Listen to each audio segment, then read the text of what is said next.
All of his co-workers were gone. What could it mean? Stanley decided to go to the meeting room. Perhaps he had simply missed a memo. Stanley lifted the bucket into his arms, and a wave of comfort rushed over him. Stanley clutched the bucket tightly to his chest and entered the door on his left.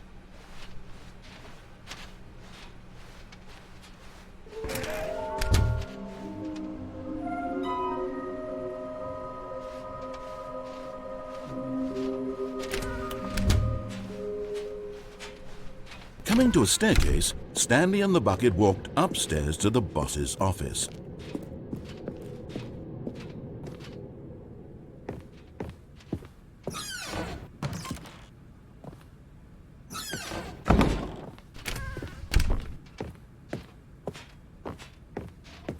Stepping into his manager's office, Stanley was once again stunned to discover not an indication of any human life.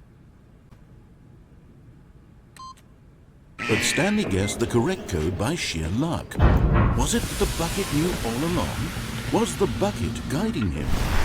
Yes, this is certainly the most logical explanation. I want to go back so I can try pressing the number 3 again. The bucket said nothing.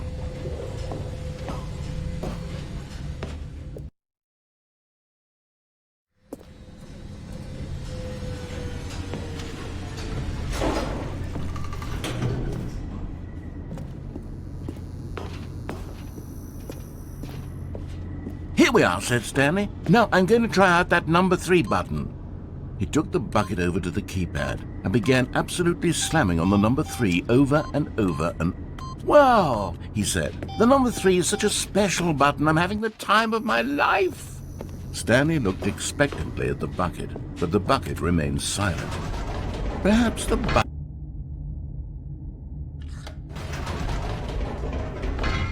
No.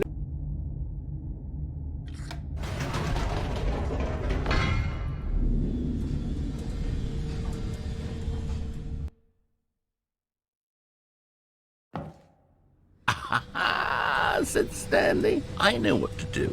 I know how to fully express this feeling in my heart. He decided right then and there that he would hold a press conference where he would speak to the public on all matters relating to pressing the number 3 over and over. He would elaborate fully on what the number 3 meant to him and why he felt so alive when pressing it. Then the bucket would be able to see his joy through the eyes of others. It would get to see the world react to this discovery of Stanley's. And it would be through the public eye that the bucket would finally understand Stanley's work.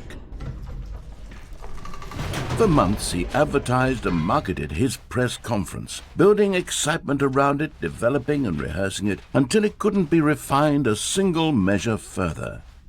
When the big day arrived, Stanley was as prepared as he'd ever been for anything in his life. This was it. One last chance to win the bucket over. One opportunity to share a true connection with a loved one.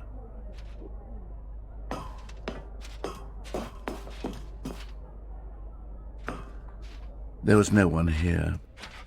Nobody had come to the press conference to hear Stanley speak, to listen to him talk about what it really means to press the number 3 on a keypad over and over.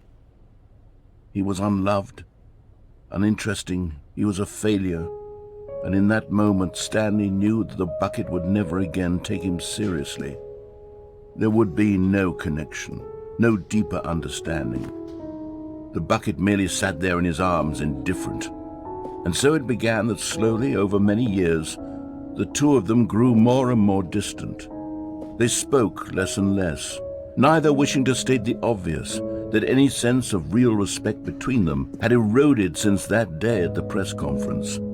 There would be no more games, no more long conversations about passion and pursuit, only a silence that consumed the space between friends.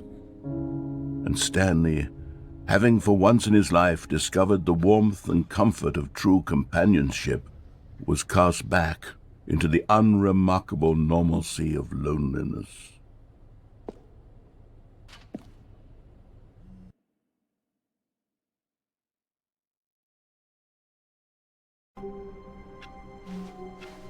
All of his co-workers were gone.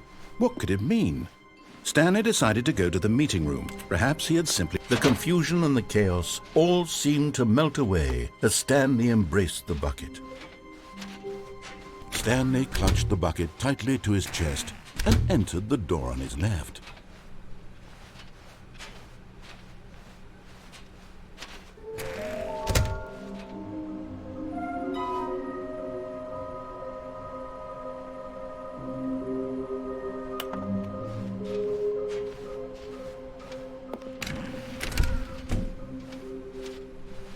Coming to a staircase, Stanley and the bucket walked upstairs to the boss's office.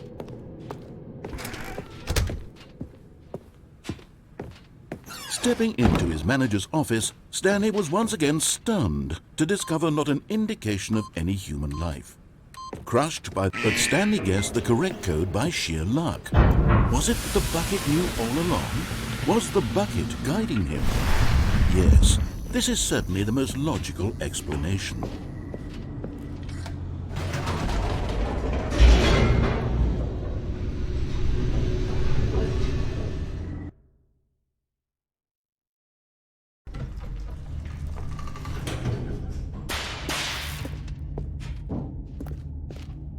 Stanley and the bucket walked straight ahead through the large door that read, Mind Control Facility.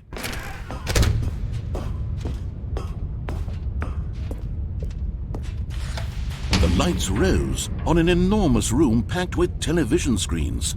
What horrible secret did this place hold? Stanley and the bucket both wondered to themselves.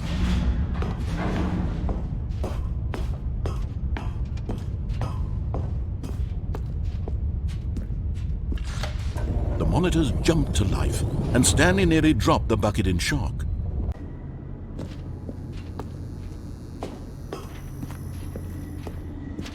"Here we go," said Stanley. "This time I'll really show you." He ran to the number 3 and began to wail on it like a musician on a beloved instrument, weaving a concerto of truth and passion. He wielded the number 3 like a fine artist would wield a paintbrush, reassuring it that everything would be fine. Was the bucket under the mind control facility's influence as well? Had the bucket been told to do things it didn't wish to do? What kinds of things does a bucket want to do or not want to do in the first place? These questions raced furiously in Stanley's feeble mind. "No!" he screamed into the bucket. He couldn't accept it. His own life in someone else's control. Never! He squeezed the bucket tighter. His one friend in the entire world. At this point, he could trust no one except for the bucket. But here was the proof. The heart of the operation. Controls labeled with emotions, happy or sad or content. Walking, eating, working, all of it monitored and commanded from this very place. And as the cold reality of his past began to sink in, Stanley decided that this machinery would never... But at the last second, the bucket jumped in and pressed the button to turn on the controls. Stanley gasped in horror. Had this been the bucket's plan all along? To take over the machine and claim the power for itself? How could the bucket have betrayed him like this? Stanley was prepared to throw the bucket away in disgust when suddenly an image appeared upon the enormous screen. Birds. Silly, silly birds. The control buttons became active again.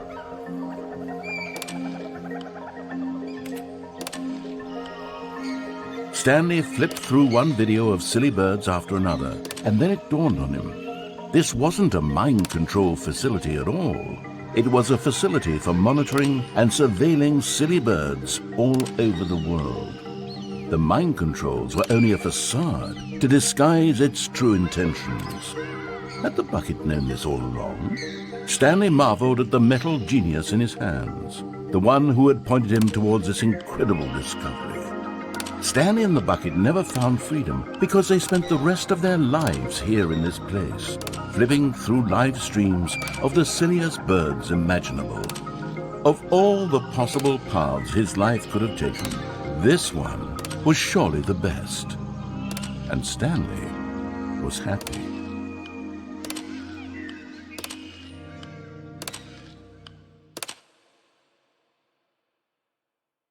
Like any other. She arose, got dressed, picked up her bucket of comfort and security, and walked to her place of work. But on this particular day, her walk was interrupted by the body of a man who had stumbled through town, talking and screaming to himself, and then collapsed dead on the sidewalk. Right away, she knew what the problem was. This man had no bucket. Of course he'd gone mad, ranting and raving about a narrator describing all of his actions and how everything is predetermined and free will is an illusion and it's all just a video game. It could all have been prevented if only he'd taken his bucket with him. Perhaps he didn't even realize he'd forgotten his bucket at home in the first place. How cruel the world can be, Mariella thought, and she hugged her own bucket even tighter. But of course, she had no time for this. There were a myriad of confusing problems she would soon have to confront at work, for which her bucket would provide absolute guidance and total clarity on everything. Heck yes, she thought to herself, my life kicks ass. And she backflipped all the way to work.